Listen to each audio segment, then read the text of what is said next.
প্রথম মেয়াদের শুরুর দিকে উত্তর কোরিয়ার প্রেসিডেন্ট কিম জং উনকে ছোট রকেটম্যান বলে তুচ্ছ-তাচ্ছিল্য করতেন মার্কিন প্রেসিডেন্ট ডোনাল্ড ট্রাম্প। পরে তিনি মেয়াদ শেষ করেছিলেন কিমের সঙ্গে 3 দফা বৈঠক করে। দ্বিতীয় মেয়াদে ট্রাম্পের ক্ষমতা গ্রহণের পর এবারও তেমন কিছুরই ইঙ্গিত মিলছে। আসন্ন এশিয়া সফরেই কিমের সঙ্গে বৈঠক করতে আগ্রহ প্রকাশ করেছেন মার্কিন প্রেসিডেন্ট ট্রাম্প।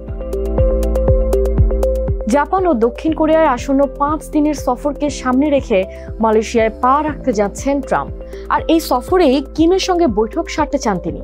সফরে কিমের সঙ্গে বৈঠক হবে কিনা এমনটি জানতে চাইলে ট্রাম্প সাংবাদিকদের বলেন, আমি আগ্রহী, যদি সংবাদ ছাপাতে চান ছাপুন, আমি প্রস্তুত। এই সময় ট্রাম্প জানান কিমের সঙ্গে তার দারুণ সম্পর্ক ছিল।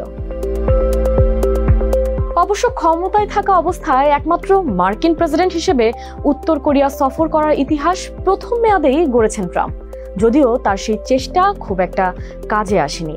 3 দফা বৈঠক করলেও কিমকে পারমাণবিক নিরস্ত্রীকরণ সংক্রান্ত চুক্তিতে সম্মত করা যায়নি, বিরত রাখা যায়নি আন্তঃমহাদেশীয় ক্ষেপণাস্ত্র পরীক্ষা চালানো থেকে।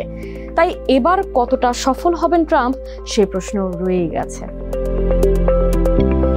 এ ব্যাপারে ট্রাম্পের কাছে জানতে চাওয়া হয়েছিল তিনি উত্তর কোরিয়াকে পারমাণবিক শক্তিধর রাষ্ট্র হিসেবে স্বীকৃতি দেবেন কিনা, যার উত্তরে ট্রাম্পের জবাব, আমি মনে করি তারা এক ধরনের পারমাণবিক শক্তি, তাদের কাছে অনেক পারমাণবিক অস্ত্র আছে।